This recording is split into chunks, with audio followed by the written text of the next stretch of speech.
Download aplikasi Tarbiyah Sunnah di handphone Anda. Tersedia di Google Play dan App Store. Assalamualaikum warahmatullahi wabarakatuh. Alhamdulillah. Wassalatu wassalamu ala Rasulillah. Wa ala alihi wa ashabihi wa mawalah wa man tabi'ahum bi ihsanin ila yaumil qiyamah. Wa ba'd. Hadirin jamaah Masjid Agung Al-Ukhwah Bandung yang Allah muliakan, para pendengar radio Tarbiyah Sunnah Bandung, pendengar radio Roja, dan radio-radio lain yang ikut gabung, para pemirsa Roja TV, juga TV-TV lain. Kita kembali berjumpa, melanjutkan kajian khusus muslimah, tapi tidak terlarang bagi para ikhwan. Pada pertemuan terakhir sekitar beberapa 1 bulan yang lalu, kita sudah menjelaskan tentang kelemah lembutan di dalam mendidik anak-anak. Kita lanjut. Wanita muslimah boleh keluar rumah kalau ada kepentingan atau keperluan. Dan ini dinas oleh ayat dan didukung oleh hadis Nabi SAW. Sebuah hadis yang diriwayatkan oleh Imam Bukhari dari Aisyah radhiyallahu anha. Kharajat Saudah bintu Zam'ah laylan fara'aha Umar fa'arafaha. Faqal innaka wallahi ya Saudah ma takhfina alayna. Faraja'at ila an-nabi sallallahu alaihi wasallam fadhakarat dhalika lahu wa huwa fi hujratihi yata'asha. Wa huwa fi hujrati yata'asha. Fa'anzalallahu alaihi farafa'a anhu wa huwa yaqul qad adhina Allahu lakunna an takhrujna lihawaijikunna. Kata Aisyah, suatu saat Saudah binti Zam'ah keluar dari rumahnya pada malam hari. Saudah ini salah satu di antara istri Nabi SAW. Dilihatlah oleh Umar, walaupun Saudah memakai pakaian jilbab yang menutupi seluruh wajahnya, seluruh tubuhnya, Umar mengenali dari postur tubuhnya.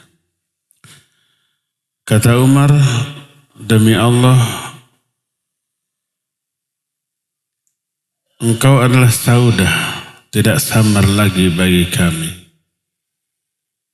Teguran Umar ini mencerminkan seolah-olah mempertanyakan kenapa seorang istri Nabi keluar rumah.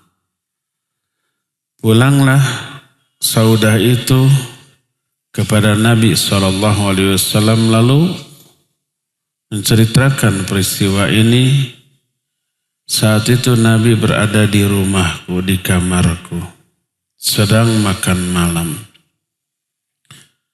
Turunlah ayat yang menjelaskan hal itu. Kata Nabi SAW, Allah telah mengizinkan kalian untuk keluar rumah dalam rangka menunaikan keperluan-keperluan kalian.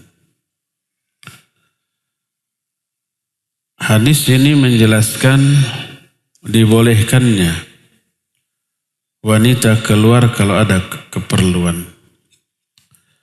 Adapun ayat yang turun adalah surah Al-Ahzab ayat 33, wa qarna fi buyutikunna. Dan tetaplah kalian tinggal di rumah-rumah kalian. Maknanya Kata para ulama ahli tafsir seperti Imam Ibnu Katsir rahimahullahu ta'ala, alzimna fi buyutikunna wala takhrujna illa lihajah. Hendaklah kalian tetap tinggal di rumah dan tidak boleh keluar kecuali kalau ada keperluan. Karena itulah maka wanita pada dasarnya tetap tinggal di rumah dan baru boleh keluar kalau ada sebuah keperluan. Ayat ini turun dari Zat yang Maha mengetahui kemaslahatan hamba-hambanya, baik kemaslahatan wanita itu sendiri termasuk kemaslahatan kaum laki-lakinya. Ada banyak orang yang pikirannya terbalik, memandang tinggalnya wanita di rumah dan boleh keluar dengan syarat yang ketat, mereka anggap sebagai bentuk kezaliman kepada para wanita, penjara, membelenggu kebebasan kaum wanita. Maka dijawab oleh para ulama, ucapan ini, prinsip seperti itu hanya lahir dari orang-orang yang hiqd atau hasad kepada agama Islam dan hanya lahir dari pola fikir yang sangat dangkal. Adapun tetapnya wanita di rumah justru untuk menopang tugas pokok kaum laki-laki di luar rumah. Para wanita itu mengurus urusan-urusan rumah tangga, menunaikan hak-hak suaminya, mendidik, mengarahkan anak-anaknya, berdandan untuk kesenangan suaminya, dan semua pekerjaannya itu menyita seluruh waktu, tenaga, pikiran, bahkan perasaan. Kaum wanita pasti merasakan. Dari mulai bangun tidur sampai malam tidur kembali, nyaris waktu itu tidak cukup untuk mengurus urusan rumah tangganya. Kalau disebut mungkin bisa dihitung dengan jari, alias kurang dari 10 poin pekerjaan. Nyapu plus ngepelnya, masak, nyuci piring, nyuci baju, beres-beres, memandikan anak, mendidik anak, apalagi hanya 7-8 poin. Tapi kalau dikerjakan seharian belum tentu tuntas. Padahal fisik, kekuatan para wanita itu terbatas. Dan keinginan mereka melebihi dari tugasnya. Sehingga apabila mereka tetap tinggal di dalam rumah untuk menunaikan seluruh tugasnya, maka itu akan menopang kinerja suaminya di dalam rumah. Di luar rumah. Ketika suami bekerja mencari nafkah, dia amanahkan seluruh yang dia miliki di rumahnya ke istrinya. Dia titipkan hartanya. Dia titipkan anak-anaknya. Pulang kerja dalam keadaan lapar, haus, lelah, mumet, banyak pikiran, banyak masalah di kepalanya. Sampai di rumah seluruh urusan rumah sudah beres. Anak-anak sudah seger mandi. Rumah sudah tertata rapih dan wangi. Makanan sudah tersedia. Istrinya menyambut dalam keadaan sudah mandi, sudah wangi, sudah segar. Menyambut dengan senyum manis yang membahagiakan suaminya. Hilang tuh rasa lelah. Hilang rasa lapar, mumet, masalah di pikirannya tercover oleh suasana rumah yang menyenangkan. Dan itu andil besar bagi si istri. Karena itulah tetap tinggalnya di rumah bagi istri, mengerjakan seluruh yang harus dia kerjakan di rumah, pahalanya itu sebanding dengan jihad fisabilillah kaum laki-laki. Asma binti Yazid radhiyallahu anha, seorang wanita yang pertentang, jago bicara, wanteran kata orang Sunda. Dia sering diutus oleh para wanita untuk bertanya kepada Nabi SAW tentang agama. Para wanita pemalu, gak berani langsung bertanya. Ini ada Asma binti Yazid, berani dan pintar ngomong. Dia datang, ya Rasulullah, ini Rasulu mawwarai minan nisa. Yaqulna biqauli, ya Rasulullah, aku utusan para wanita yang ada di belakangku. Aku berbicara atas nama mereka. Innallaha ba'athaka ila rijali wan nisa fa'amanna bik wa taba'nak. Allah mengutus engkau kepada laki juga kepada wanita. Kami pun para wanita beriman dan mengikuti engkau. Wa inna rijala fuddilu bi salatil jum'ah wa syuhudil janazah wal jihad fi sabilillah. Tapi para laki-laki diberi keutamaan yang tidak diwajibkan kepada laki-laki, kepada wanita, yaitu salat Jumat, mengurus jenazah sampai ke pemakaman, dan jihad fi sabilillah. Wa idza jahadu fi sabilillah rabbaina amwalahum wa auladahum. Ketika kaum laki-laki pergi jihad ke medan perang, kami itu yang ngurus harta mereka dan anak-anak mereka. Kalau nggak ada perang, nggak ada jihad, kaum laki-laki keluar untuk mencari nafkah, itu juga jihad. Ibnu Mas'ud menyatakan thalabul halali jihadun. Mencari rezeki yang halal itu jihad. Ketika laki-laki keluar rumah, siapa yang ngurus rumahnya? Anak-anaknya, istrinya. Punya peran besar. Tentramlah kaum laki-laki ketika di luar rumah. Lalu kata Asma inti, afanusyarikuhum fil ajri ya Rasulullah, apakah kami memperoleh pahala yang sama dengan kaum laki-laki ketika jihad di jalan Allah? Karena wanita memiliki punya peran dalam jihadnya kaum laki-laki. Apa perannya? Di rumah, mengurus harta dan anak-anaknya. Kata Nabi SAW, beliau berkata kepada para sahabatnya, hal sami'tum maqalata imra'atin tas'alu an amri diniha ahsan min hadha? Pernah enggak kalian mendengar pertanyaan seorang wanita yang bertanya tentang agamanya yang lebih baik daripada pertanyaan wanita ini? Dijawab, tidak ya Rasulullah. Lalu kata Nabi SAW, insorifi ya Asma, wakhbiri mawwara'aki minan nisa. Pulang kau hai Asma, sampaikan kepada wanita-wanita di belakang. Anna husna taba'uli ihdakunna li zawjiha.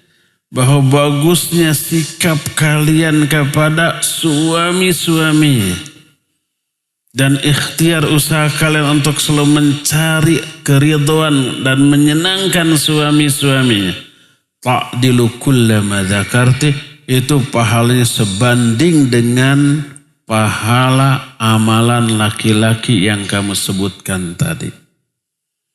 Apa yang membuat suami senang, ridho terhadap istri, tentunya mengurus rumah tangga dan anak-anak yang secara baik, secara benar.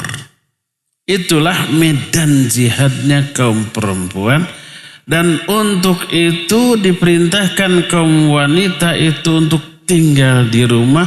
Karena itu menyita seluruh waktu dalam kesehariannya. Untuk itu tugas pokoknya, lapangan jihadnya itu. Dan pahalanya sebanding dengan jihadnya kaum laki-laki di medan perang. Inilah yang tidak difikirkan oleh orang-orang yang nyinyir kepada ajaran Islam tadi. Adapun kalau wanita itu ada keperluan yang mengharuskan dia keluar dari rumah, maka dibolehkan. Dengan beberapa catatan. Catatan yang pertama, ingat, keperluannya keluar itu bukan untuk senang-senang. Tapi untuk menunaikan satu keperluan yang memang perlu, plus tetap menjaga muruah, marwah, kehormatan diri dan suaminya. Pertama, ketika keluar, perhatikan poin-poin berikut ini. Pertama, menutup aurat. Plus sekaligus yang kedua, ghaddul basar, menundukkan pandangan agar tidak memfitnah laki-laki dan tidak terfitnah oleh laki-laki. Ada wanita yang terfitnah oleh laki-laki banyak. Quran menjelaskan kisah para wanita yang terfitnah oleh laki-laki. Kisah Nabi siapa? Nabi Yusuf, sampai dipaksa Nabi Yusuf. Karena itulah maka wajib wanita juga menjaga pandangannya selain laki-laki terhadap wanita. Maka Allah berfirman dalam surah Al-Ahzab 59, ya ayuhan nabi qul li azwajika wa banatika wa nisa'il mu'minin yudanina alaihinna min jalabibihin dzalika adana yu'rafna fala yu'zain wa kana Allahu ghafurur rahim. Hai Nabi, katakan kepada istri-istrimu, putri-putrimu dan wanita-wanita muslimat, hendaklah mereka mengelurkan jilbab-jilbab mereka.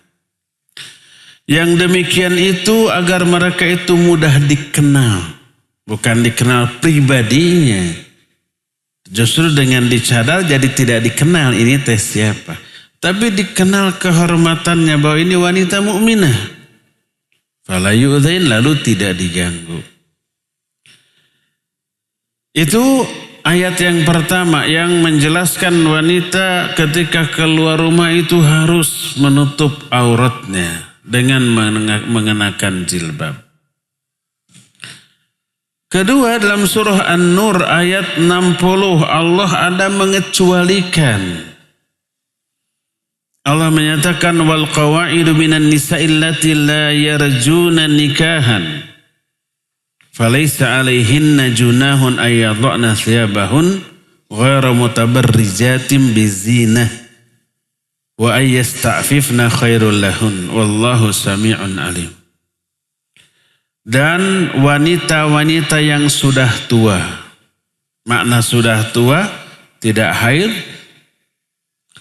dan tidak akan hamil, tidak akan melahirkan lagi. La yarjuna nikahan, yang tidak berharap lagi untuk nikah. Maka falaisa alaihinna junahun ayyadhna thiyabahun.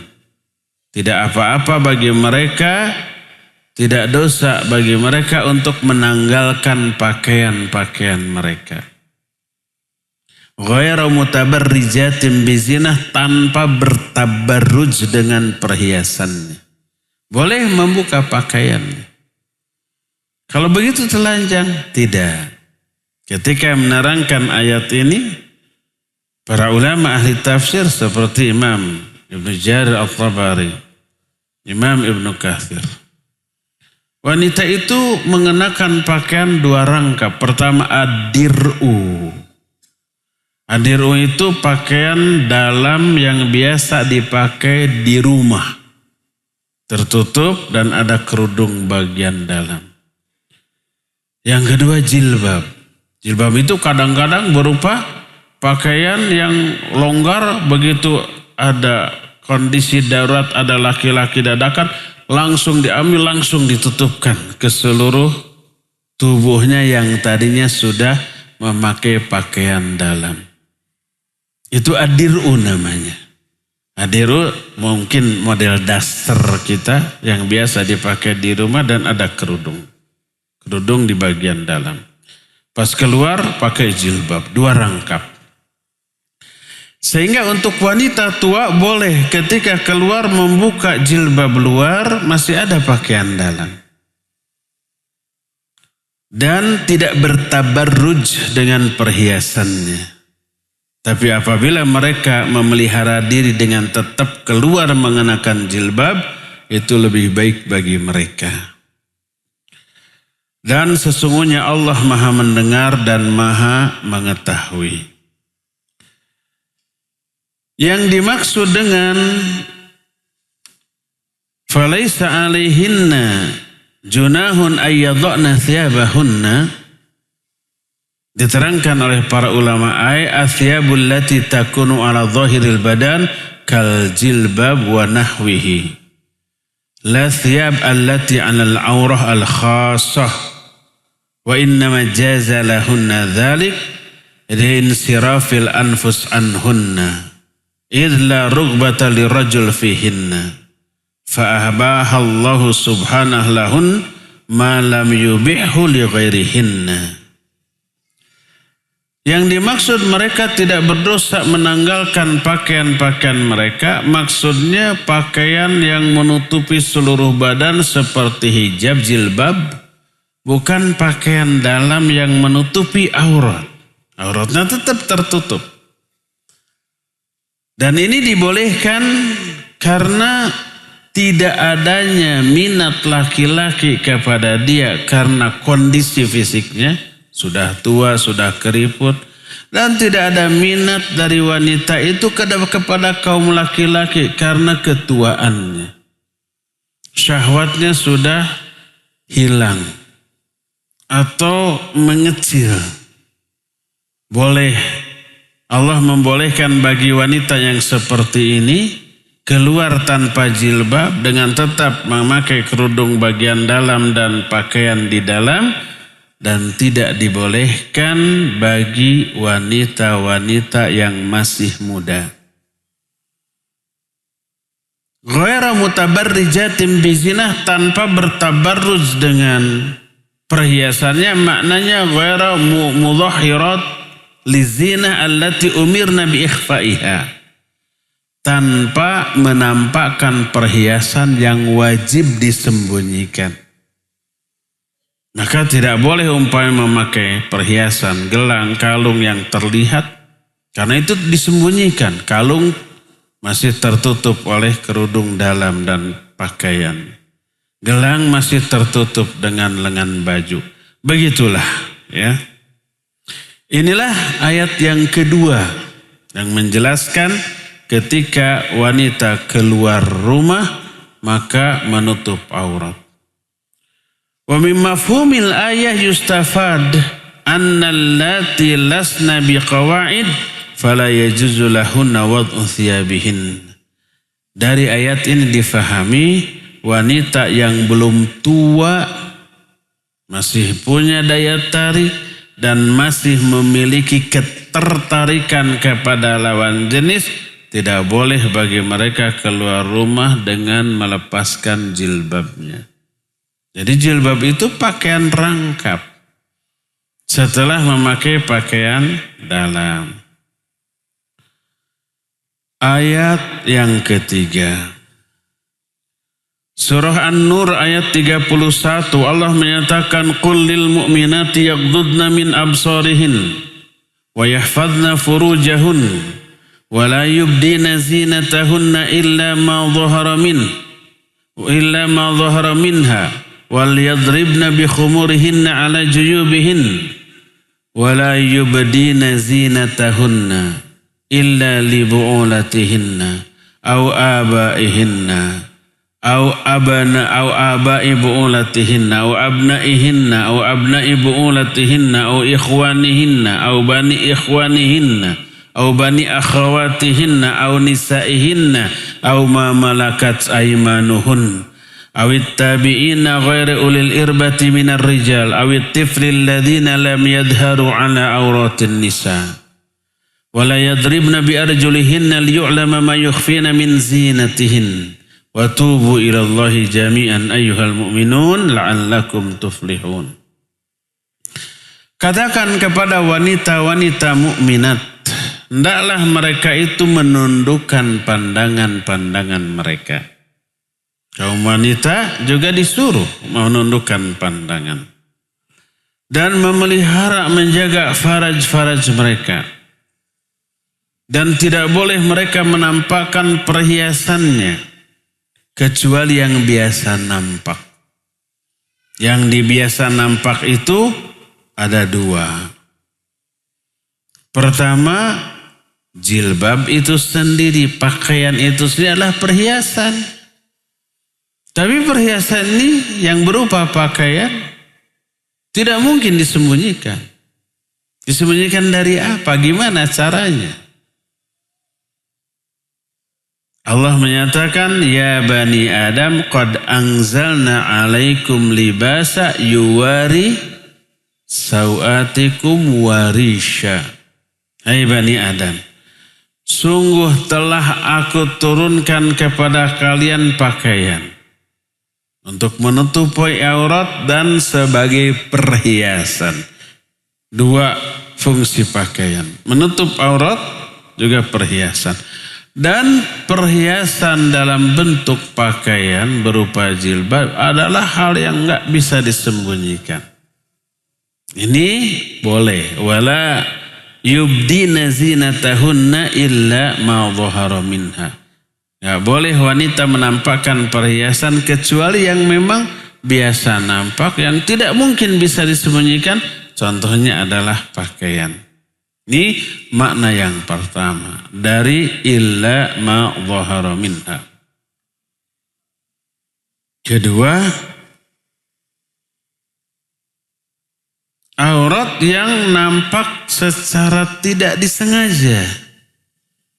Mungkin ada angin bertiup, lalu pakaiannya tersingkap, terlihat auratnya, mungkin betisnya, atau kadang-kadang wajahnya. Kalau di Saudi, di negara-negara Arab yang memakai cadar, kadang-kadang angin bertiup kencang, cadarnya kadang-kadang ada yang lepas.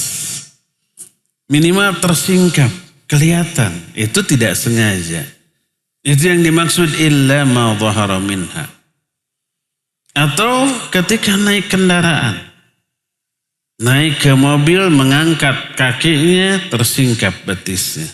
Kalau zaman bahula naik ke kuda, ke unta, ke keledai, tersingkap secara tidak sengaja. Itu tidak dosa. Itu yang dimaksud dengan illa ma dhahara minha. Wal yadribna bi khumurihinna ala juyubihinna, dan hendaklah mereka para wanita itu mengelurkan kerudung ala juyubihinna sampai menutup dadanya. Mengenakan kerudungnya dari atas kepala sampai menutupi dadanya. Otomatis yang terlewati oleh dada, leher, wajah ikut tertutup. Makanya Sa'ad bin Ubaidah ketika ditanya bagaimana mengamalkan ayat ini, beliau melepaskan imamah teh sorbannya. Lalu menutupkan sorbannya itu ke atas kepalanya dan menutupi wajahnya dan juga leher dan sampai dadanya dan menampakkan dua mata untuk melihat. Beginilah tatbik atau aplikasi dari ayat ini. Ayat ini dijadikan dalil oleh para ulama yang mewajibkan cadar sebagai dalil tentang wajibnya cadar. An-Nur ayat 31. Waliyadribna bikhumurihinna ala juyubihinna itu mengulurkan kain kerudung dari kepala sampai ke dada, sampai menutupi dada. Otomatis lehernya tertutup, bahkan wajahnya juga tertutup. Dan janganlah wanita itu menampakkan perhiasan-perhiasan mereka kecuali kepada beberapa orang. Pertama kepada suaminya. Kedua ke bapaknya. Ketiga ke mertuanya yang laki-laki. Keempat ke anak-anak kandungnya. Kelima ke anak-anak dari suaminya alias anak tiri. Anak tiri nggak apa-apa melihat wajah dari ibu tirinya. Kemudian yang keenamnya kepada saudara-saudara laki-laki, kakak laki-laki, adik laki-laki. Ketujuhnya atau kepada anak dari saudara laki-laki, keponakan. Dan anak dari saudara perempuan juga keponakan. Dan yang kesembilannya kepada sesama wanita. Boleh kepada sama wanita membuka kerudung. Atau kepada hamba-hamba sahaya yang mereka miliki. Sekarang nggak ada hamba sahaya. Pembantu bukan hamba sahaya. Beda jauh. Kenapa? Kalau hamba sahaya mah milik tuannya, sama seperti barang. Boleh dijual, boleh tidak, boleh disuruh apapun gitu. Tapi kalau pembantu kan nggak bisa dijual dan dibayar, digaji. Kalau dia mau berhenti ya boleh berhenti, keluar. Itu bedanya pembantu dengan hamba sahaya. Hamba sahaya boleh melihat aurat tuannya, atau kepada laki-laki yang sudah dikebiri, nggak punya syahwat lagi boleh. Atau kepada anak-anak kecil yang belum mengerti soal aurat wanita. Ini 11 pihak yang boleh melihat aurat wanita. Lalu kata Allah setelah itu wala yadribna bi arjulihinna liyu'lama ma yukhfina min zinatihinna. Janganlah wanita-wanita itu menghentak-hentakan kakinya ketika berjalan agar terketahui perhiasan yang tersembunyi di kaki itu. Kadang ada wanita yang memakai perhiasan di kaki, gelang kaki. Bahasa kitanya disebut gengge. Bahasa Arabnya disebut khol-khol. Tertutup oleh pakaian. Tidak tahu orang bahwa di sana ada perhiasan. Dia wanita ini ingin orang-orang tahu bahwa ada perhiasan di kakinya. Lalu ketika berjalan kakinya dihentak-hentakan. Berbunyi cering, cering, cering. Itu haram, tidak boleh. Makanya dari sini para ulama seperti Syekh Al-Utsaimin dalam kitab Risalatul Hijab menyatakan bila memberitahukan bahwa di kakinya ada perhiasan dalam bentuk dihentak-hentakan sudah haram, sudah terlarang, apalagi memperlihatkan tempat perhiasan itu. Ini menunjukkan bahwa kaki wanita adalah aurat yang wajib disembunyikan, yang tidak boleh diperlihatkan. Nah, di akhir ayat ini Allah menyatakan wa tubu ilallahi jami'an ayyuhal mu'minun la'allakum tuflihun. Bertobatlah kalian semua kepada Allah wahai orang-orang mukmin agar kalian berbahagia. Inilah ayat yang ketiga yang menjelaskan tentang wajibnya wanita ketika keluar menutup aurat. Ada dua adab yang terkandung di dalam ayat-ayat tadi. Pertama, ketika keluar menutup aurat. Yang kedua adalah menundukkan pandangannya.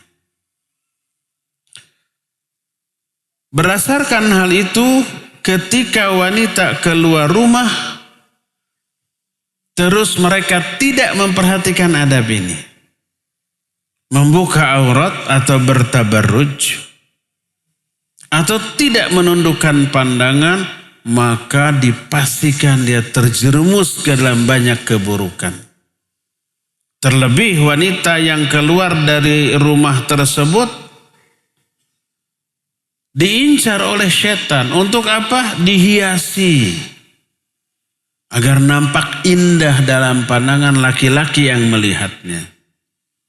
Sebagaimana sebuah hadis yang diriwayatkan oleh Imam At-Tirmidzi. Hadis ini diterima dari Abdullah radhiyallahu an, berkata Nabi SAW, al-mar'atu aurah, fa idza kharajat istasrafaha syaitan. Wanita itu aurat, maka ketika dia keluar setan menghiasinya. Pertama, maknanya setan mendorong wanita itu untuk berhias sebelum keluar agar dia tambah menarik dalam pandangan laki-laki. Dan ini naluri setiap wanita ketika keluar rumah ingin tampak menarik, menjadi pusat perhatian kaum laki-laki. Ini yang disebut dengan tabarruj. Sehingga Imam Ibnu Katsir ketika menjelaskan ayat wala tabarrujna tabarrujal jahiliyatil ula, janganlah kalian hai para wanita bertabarruj seperti tabarrujnya orang-orang jahiliyah zaman dulu. Lalu beliau menyatakan idza kanatil mar'atu tamshi baina yaday rijal fadzalika tabarrujul jahiliyah fanahallahu an dzalik. Kalau wanita berjalan, idza kharajatil mar'ah wa tamshi baina yaday rijal, keluar rumah sengaja tampil berjalan di hadapan laki-laki, itulah tabarruj jahiliyah yang terlarang. Rata-rata wanita yang ingin keluar tampil menarik di hadapan laki-laki pasti dandan dulu. Pasti pakai skincare dulu. Pasti ngaca dulu. Kadang-kadang, bukan kadang-kadang, lagi sering wanita ambil dulu parfum, semprotkan dulu ke badannya, kan gitu. Itu dihiasi oleh setan laknatullah alaih. Supaya begitu keluar jadi sumber masalah. Jadi sumber dosa bagi laki-laki yang memandangnya. Sehingga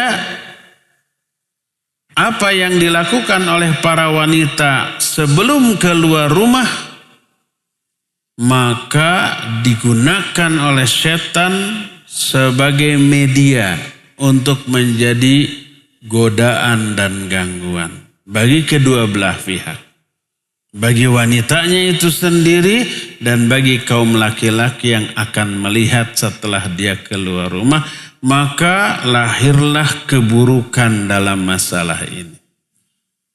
Diakibatkan karena ketika keluar rumah tidak menjaga adab dalam bentuk apa? Menjaga aurat, menutup aurat, juga tidak menundukkan pandangan, liar pandangannya. Inilah dua di antara sekian banyak adab yang harus diperhatikan oleh kaum wanita ketika keluar rumah. Yang pertama adalah menutup aurat dan yang keduanya adalah menundukkan pandangan. Yang ketiganya, adab yang ketiga yang harus diperhatikan oleh kaum wanita ketika keluar adalah, kita akan jelaskan bulan depan karena sekarang sudah habis waktunya untuk menerangkan. Kita tinggal tersisa waktu untuk bertanya jawab. Semoga Allah Azza wa Jalla masih memberi umur dan kesempatan serta hidayah kepada kita untuk melanjutkan pembahasan ini di bulan yang akan datang. Kita masuki sekarang sesi tanya jawab. Wassallallahu ala nabiyina Muhammadin wa ala alihi wa ashabihi wasallam.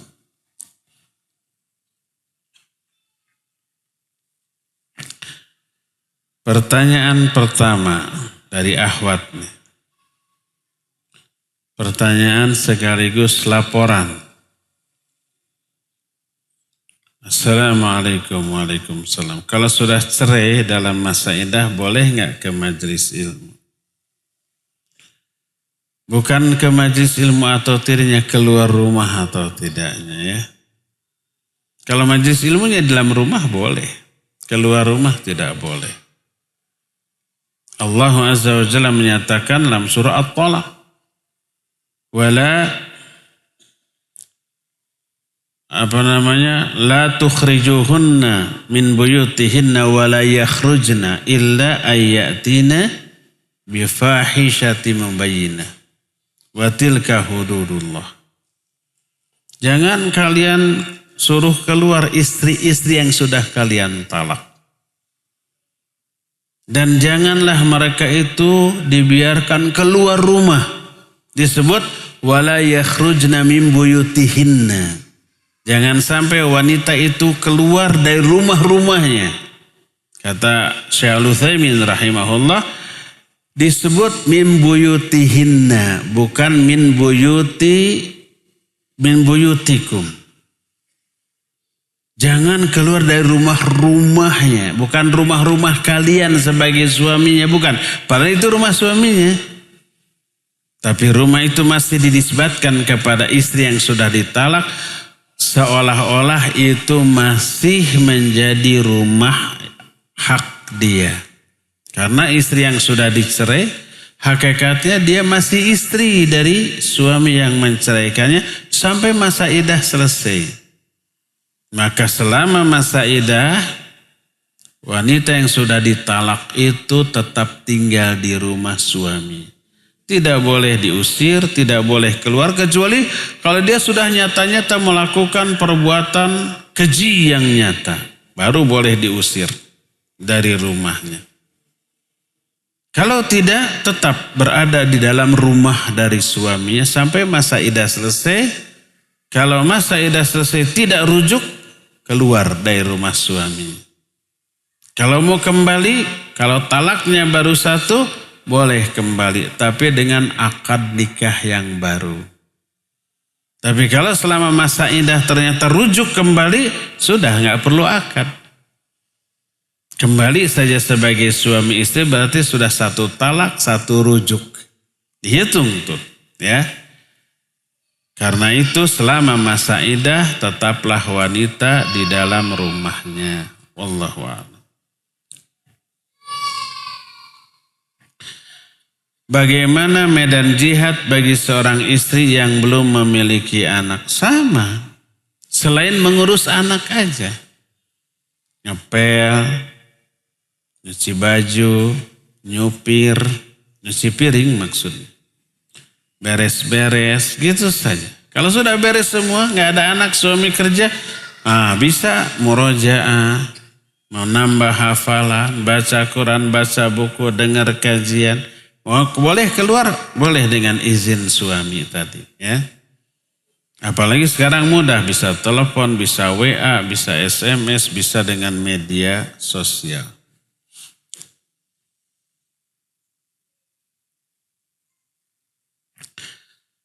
Dari penjelasan Ustadz semua adalah kewajiban istri menunaikan hak suami.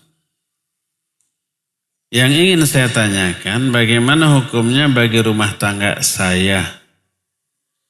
Bila suami saya pulang ke rumah, seinginnya suami saja. Seinginnya tuh, kalau ingin pulang, kalau nggak ingin, nggak gitu. Bisa sepekan atau bisa 2 pekan sekali. Loh, terus kemana pulangnya dia? Ke rumah orang tuanya gitu? Itu pun hanya beberapa jam saja. Saya tidak boleh bertanya di mana, kemana, dan kapan pulang. Saya diharuskan sabar dan sabar saja. Oh ya, kondisinya saya adalah istri kedua. Yang tidak diketahui oleh istri pertama. Mohon. Iya. Saya tidak kepada ikhwan yang punya dua istrinya, enggak. Tapi adilnya itu loh. Adil dalam hal giliran. Ya boleh 2 pekan sekali istri yang keduanya baru diberi jatah. Enggak adil. Allah menyatakan di dalam Al-Quran, فَإِنْ خِفْتُمْ أَلَّا تَعْدِلُوا فَوَاحِدَةً. Kalau nggak bisa adil cukup 1 saja. Ngapain 2 kalau nggak bisa adil? Ada konsekuensinya. Di akhirat nanti miring jalannya loh. Itu kehinaan. Itu azab. Itu murka Allah kepada laki-laki yang seperti. Jangan mau senangnya sendiri. Ingin senang tapi tidak ingin ada resiko dari kesenangan yang didapat. Enggak boleh. Zalim ke istri, ya. Saya nggak tahu suaminya ada nggak di sini. Kalau ada tolong ikhwan. Jangan membiarkan ustadz yang jadi korban. Kalau ustadz yang jadi korban, ustadz itu menjadi bahan curhatan. Wanita-wanita yang terzolimi oleh suami. Ada KDRT, ada ketidakadilan seperti ini, ya. Ada wanita yang nangis ke saya begini. Saya bilang, kenapa ukhti tidak curhat seperti ini ke suami? Kalau saya nggak bisa apa-apa. Nggak berani, Ustaz suka ngambek gitu. Kalau Ustaz kan nggak akan ngambek. Ya tapi kesel. Kesel ke suaminya gitu ya. Jadi ikhwan, kalau mau ta'adud, saya tidak menolak atau tidak menyalahkan. Silakan. Tapi tempuh prosedurnya.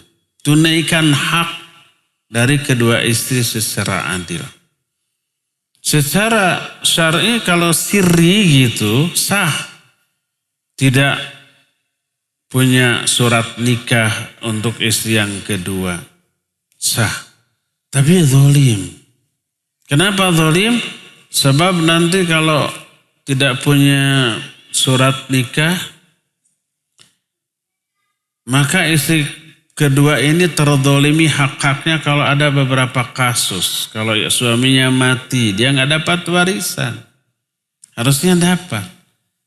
Tapi istri pertamanya nggak rela. Mana buktinya kamu istri dari suami saya? Nggak ada bukti, nggak dapat. Belum kalau punya anak. Anak harus punya akte. Akte lahir itu wajib ada apa? Ada surat nikah. Nggak ada surat nikah, nggak dapat akte. Nggak ada akte gimana dia sekolah. Dan seterusnya ya. Jadi tunaikan hak-hak keduanya. Tapi kan harus sidang, ya tempuh. Sidang dulu ke pengadilan ya. Jadi kalau hak salah satu istri tidak tertunaikan itu zalim dan itu dosa, nanti di akhiratnya berjalan secara miring ya. Awatnya aja kok mau digini-giniin. Pastikan dulu saya siap dari istri kedua, ketiga, keempat juga. Tapi jelaskan dulu hak saya apa. Mampu enggak antum ini menunaikan hak saya sebagai istri? Kalau istri suaminya bilang, ya saya kasih giliran sebulan 2 hari. Oh nggak bisa gitu ya. Harus tegas seperti itu.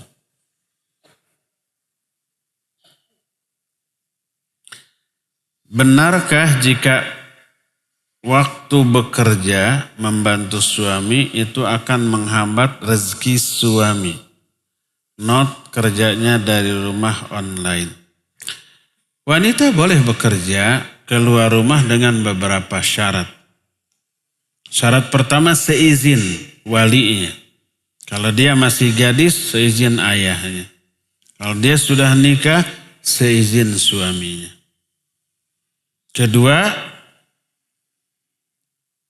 aman dari fitnah, baik di jalannya ataupun di tempat kerjanya. Di jalannya aman. Dia menutup aurat. Dia menjaga kehormatan dia dan kehormatan suaminya seperti tadi. Di tempat kerjanya tidak ada ikhtilat, tidak ada khalwat. Terus keempatnya, pekerjaannya adalah pekerjaan yang layak bagi seorang perempuan. Mungkin menjahit, administrasi ringan, atau masak.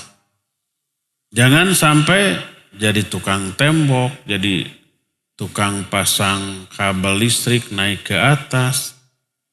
Jadi yang layak. Selama syarat-syarat itu terpenuhi, boleh. Dan yang terakhir, tidak mengabaikan hak suami dan anaknya.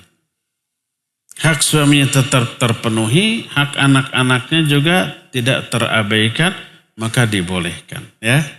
Apalagi kalau kerjanya di dalam rumah. Umpama bikin makanan, terus dikirim ke warung-warung, tidak mengabaikan tugas pokok dia sebagai istri ke suami, sebagai ibu bagi anak-anaknya, maka ya dibolehkan.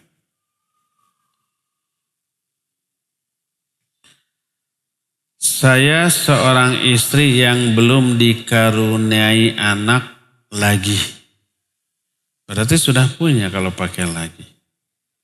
Anak pertama meninggal sesaat dilahirkan. Jika suami mengizinkan, apakah diperbolehkan beraktivitas di luar seperti kuliah lagi, ngajar, olahraga, dan lain-lain? Karena saat ini saya belum ada kewajiban mendidik anak di rumah. Sama ya dengan yang tadi. Apa boleh wanita melakukan umroh atau haji tanpa mahram? Dengan kondisi hanya punya bisa untuk satu orang. Mahramnya tidak ada biaya. Dan kita tidak tahu kapan akan datang kesempatan atau biaya untuk dua orang. Atau mahram tidak ada keinginan untuk umroh atau haji. Kalau ini umroh atau haji yang pertama, berarti wajib bagi dia. Maka boleh. Ikhtilaf para ulama, tapi saya cenderung membolehkan. Bagi yang haji yang pertama atau umroh yang pertama. Selama aman di jalannya. Adapun yang sunnah kedua, ketiga, maka tidak boleh. Jadi silakan saja kalau ini umroh yang pertama atau haji yang pertama ya. Apa hukum seorang suami yang tidak pernah sama sekali sholat jamaah di masjid? Sholat di masjid hanya Jumatan, Idul Adha, Idul Fitri. Idul Adha, Idul Fitri nggak di masjid, tapi di mana? Di lapangan. Gimana ya? Kalau tanpa uzur dosa. Sholat di masjid bagi laki-laki hukumnya wajib. Yang tidak ke masjid tanpa uzur dosa. Walaupun sholatnya sah. Kalau sholat di rumah, zuhur 2:30 baru sholat. Sholatnya sah? Sah. Dapat pahala dari sholatnya? Dapat 1 pahala. Kalau sah dan dapat pahala, kenapa dosa? Sebab ada kewajiban sholat yang terabaikan. Sah itu tidak identik dengan tidak dosa. Contoh, orang sholat. Dalam sholatnya dia ria. Dia berdosa karena rianya. Sholatnya batal? Tidak batal. Orang ketika sholat tidak khusyuk. Dosa dia. Apa sholatnya batal karena tidak khusyuk? Tidak batal. Orang ketika sholat berbuat dosa. Apa dosanya? Umpamanya ya. Ketika sholat baca tapi yang difikirkan masalah-masalah yang dosa. Memikirkan keburukan orang. Memikirkan yang tidak boleh difikirkan baik dalam sholat ataupun di luar sholat, dia dosa. Apakah dosanya itu membatalkan sholatnya? Tidak. Nah, ada beberapa kewajiban sholat yang wajib ditunaikan, bila tidak dia dosa tanpa membatalkan sholatnya. Contohnya tidak khusyuk. Contohnya wajib di awal waktu. Kalau dia tidak ada uzur melalaikan dari waktunya, Sholat zuhur umpama jam 2:30. Sholatnya sah tapi dia berdosa karena melalaikan. Termasuk salah satu kewajiban bagi laki-laki berjamaah di masjid bersama imam. Tanpa uzur, wajib. Kalau tidak, dia berdosa. Dan dalil tentang masalah ini banyak. Ada satu kitab, dulu kita pernah bahas kitab ini. Judulnya Ahammiyatus Sholatil Jamaah. Pentingnya sholat berjamaah. Susunan Syekh Fadl Ilahi rahimahullahu ta'ala. Di sana dibeberkan wajibnya sholat berjamaah di masjid tanpa uzur.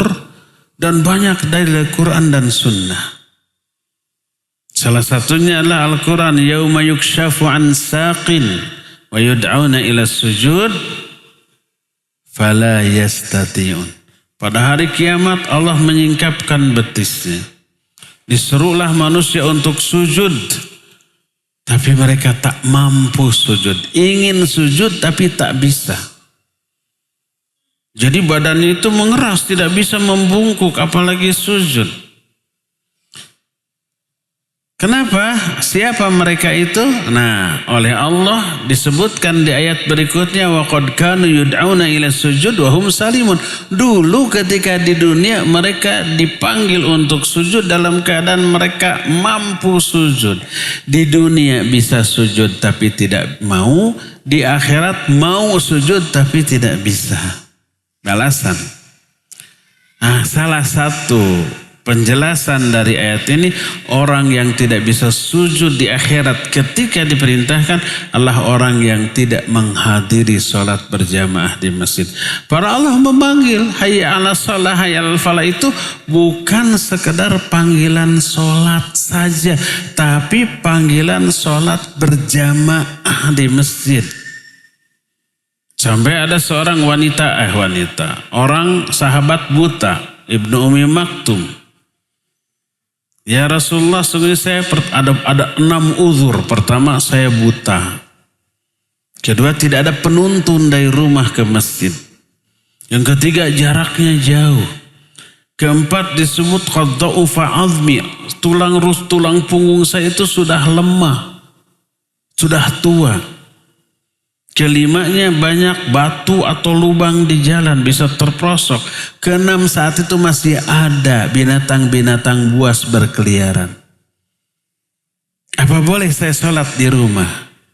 Nabi SAW membolehkan. Falamma walla da'ahu. Ketika orang ini berbalik mau pulang, dipanggil lagi. Hal sami'tan nida. Apa engkau mendengar suara panggilan azan? Dijawab ya. Fa'ajib. Kalau begitu penuhi. Orang buta dengan 6 uzur tadi. Tetap kalau mendengar azan wajib ke masjid. Fa'ajib. Bayangkan kita yang tidak memiliki ke-6 uzur tadi. Kita melek, kita masih kuat, tidak lemah. Ya. Tidak ada binatang buas, paling ada kucing. Tidak ada uzur, terus kita tidak mau ke masjid tanpa uzur, ya. Nah, jadi laki-laki wajib sholat berjamaah di masjid tanpa adanya uzur. Kecuali kalau ada uzur seperti hujan atau banjir atau umpamanya sakit dan seterusnya, atau ketika safar, maka dia tidak berdosa.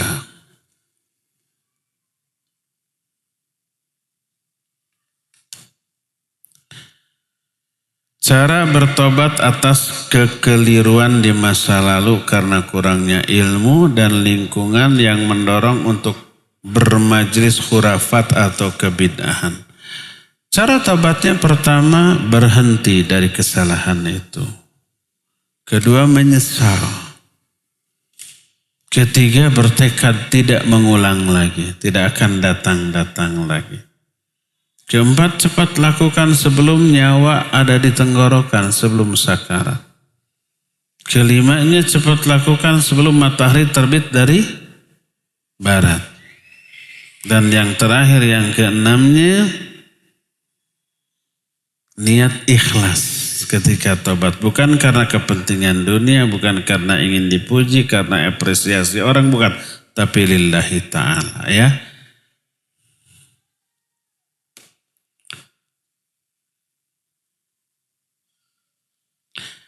Ana pernah bekerja di lembaga riba dengan ikatan dinas. Lalu ana resign dan muncul denda ikatan dinas. Apakah denda ini harus dibayar? Bayar. Ini kan perjanjian.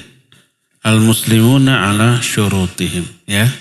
Kaum muslimin terikat dengan syarat yang mereka bikin, termasuk perjanjian. Bagaimana jika ana tidak ada uang untuk membayarnya? Datang, minta solusi bagaimana. Ya, saya ingin bayar tapi nggak ada uang, gitu saja sudah. Pokoknya bikin kesepakatan baru dengan dinas terkait. Terakhir, Ustadz ingin bertanya, kalau sholat isya dan sholat fajar serta sholat subuh paling lambat jam berapa? Menurut pendapat yang lebih kuat, sholat isya berakhir tengah malam. Gak boleh dijama isya dengan tahajud. Biar bisa tahajud, habis maghrib tidur. Jam 2 bangun, lalu isya dulu, lalu tahajud. Udah lewat waktunya. Tengah malam. Kalau sholat fajar atau sholat subuh, jam berapa paling lambat? Tergantung. Sebab waktu sholat berubah-ubah. Tapi yang jelas sebelum matahari terbit. Itulah akhir dari sholat subuh. Tapi jangan diakhirkan. Tenang, masih 5:30, matahari belum nampak, nanti aja. Nggak boleh, harus dari awal waktu, ya. Begitu azan, sholat sunat qobla dulu, baru sholat subuhnya. Kalau laki-laki lakukan berjamaah di masjid, kalau wanita boleh ke masjid, tapi lebih utama melakukannya di dalam rumah. Adapun jam berapanya, maka berbeda-beda tergantung bulan apa.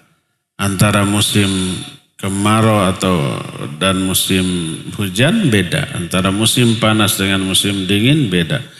Kalau di negeri-negeri Timur Tengah, apalagi di Eropa atau di bagian selatan seperti Australia yang mengalami 4 musim.